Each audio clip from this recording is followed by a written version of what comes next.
Tudo começou no Palácio Piratini, em Porto Alegre.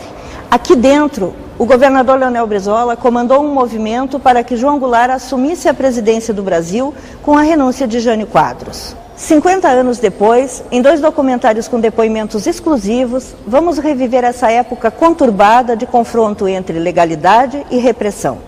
Muitos dos personagens já se foram, mas em depoimentos de 2001, eles contam o que vamos ver a partir de agora em Legalidade 50 anos. Avante brasileiros de pé, unidos pela liberdade, marchemos construindo uma bandeira. 1961 será sempre lembrado como o ano em que o astronauta russo Yuri Gagarin deu voltas em torno da Terra. O mundo era regido pela Guerra Fria e pela corrida espacial. Gagarin se tornou o primeiro a constatar que a Terra é azul.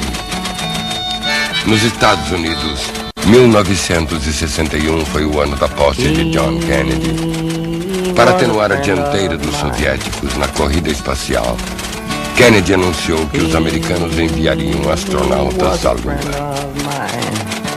Foi neste mesmo ano que a Guerra Fria chegou ao extremo. Em agosto de 1961, foi iniciada a construção do Muro de Berlim. E foi no dia 25 deste mês que o vice-presidente do Brasil, João Goulart, em visita à República Popular da China, recebeu uma notícia que iria mudar drasticamente os destinos de seu país.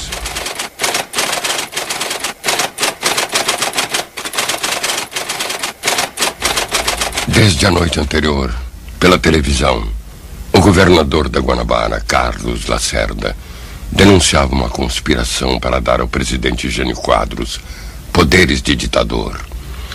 Lacerda vinha liderando uma campanha nacional contra a política externa do governo, que se aproximava da União Soviética, de Cuba e da China. Na manhã do dia 25, o golpe anunciado por Lacerda não se confirmou, mas a Câmara dos Deputados exigiu explicações de ministros e assessores. Durante a manhã, Jânio Quadros redigiu um último bilhete e a carta da renúncia. O bilhete de Jânio. Nesta data, e por este instrumento, deixando com o ministro da Justiça as razões do meu ato, renuncio ao mandato de presidente da República. Exatamente naquele 25 de agosto, que o senhor Jânio Quadros assistiu à respectiva solenidade lá em Brasília, nós estávamos ali no Parque Farroupilha. No Parque da Redenção, em Porto Alegre, o governador do Rio Grande do Sul, Leonel Brizola, estava participando das cerimônias pelo Dia do Soldado. Num dado momento, chegou o general Muricy, que era chefe do Estado-Maior, e cochichou algumas coisas no ouvido do general Machado Lopes, que se encontrava ao meu lado. Eu notei que a fisionomia do mulher de relance, assim, estava interessado em acompanhar o que eles estavam falando, mas notei que o general Machado Lopes mudou, carregou a fisionomia. Também no palanque oficial, o comandante do Terceiro Exército, general José Machado Lopes, abreviou a cerimônia e foi para o QG na Rua da Praia. Brizola foi para a matriz da Caixa Econômica Estadual, na mesma Rua da Praia, com o Dr. Flores. O primeiro telefonema que eu recebi foi do Contursi. Ele me disse: governador, está correndo um boato aqui que o Jânio renunciou. O presidente Jânio Quadros acaba de renunciar ao cargo de primeiro mandatário da nação.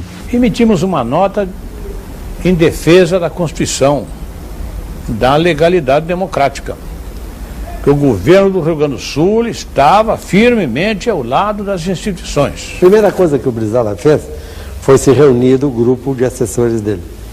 A segunda coisa foi a Brigada Militar.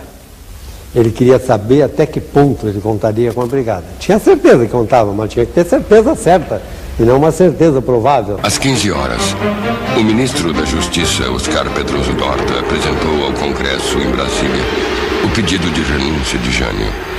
Ranieri Mazzilli, presidente do Congresso, foi imediatamente empossado como presidente da República.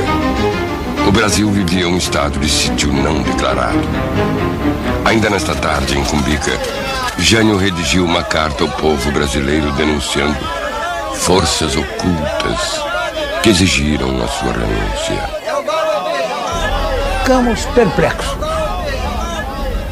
Digo bem, telefonei para o general Machado Lopes. General, e o que o senhor pensa? Aí diz o Machado Lopes: sou soldado e obedeço ordens. Então o primeiro pronunciamento do Machado Lopes era a favor dos ministros militares. Eu apenas disse a ele que vou tratar de mobilizar aqui todas as minhas possibilidades, os meios ao meu alcance para a manutenção da ordem. Vou me preparar, vou colocar a Brigada Militar de sobreaviso, toda a Polícia Civil, Corpo de Bombeiros, vamos tratar. O senhor sabe que Porto Alegre tem sido teatro de muitos acontecimentos históricos. Às 17 horas, saindo da frente da Prefeitura de Porto Alegre, um grupo de manifestantes foi em passeata até a Praça da Matriz. Saí dali e me desloquei do palácio. E já tinha uma pequena multidão na frente do palácio. Gente muito exaltada. Isso é o golpe, governador! Isso é o golpe, governador! Eu cheguei na janela ali embaixo e já estava nessa base de gente gritando. Temos que defender a legalidade. Havia uma reação pública chocada com a crise econômica. O golpe, o Jânio foi derrubado. Essa primeira manifestação popular cresceu. E da sacada do Palácio Piratini, Brizola anunciou para cerca de 5.000 pessoas que estava desencadeada a campanha da legalidade. Brasileiros de pé, unidos pela liberdade.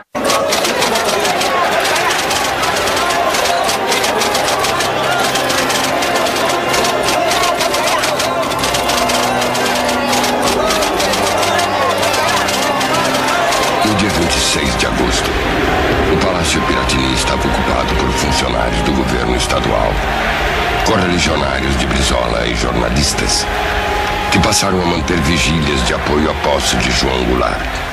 Aquela noite foi uma noite terrível, porque estávamos verificando que as coisas estavam se complicando muito. O Terceiro Exército misterioso, já tinham se dado uma porção de quase incidentes entre a Brigada e alguns contingentes do Exército, porque nós começamos a guarnecer tudo.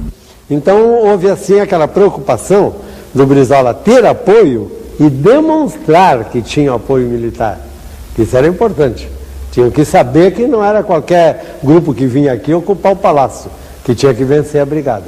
Com a diferença de 12 horas adiante do horário brasileiro em Singapura, Jango, hospedado no Hotel Raffles, ficou sabendo da renúncia de Jânio entre a noite de 25 e a madrugada de 26, horário de Singapura.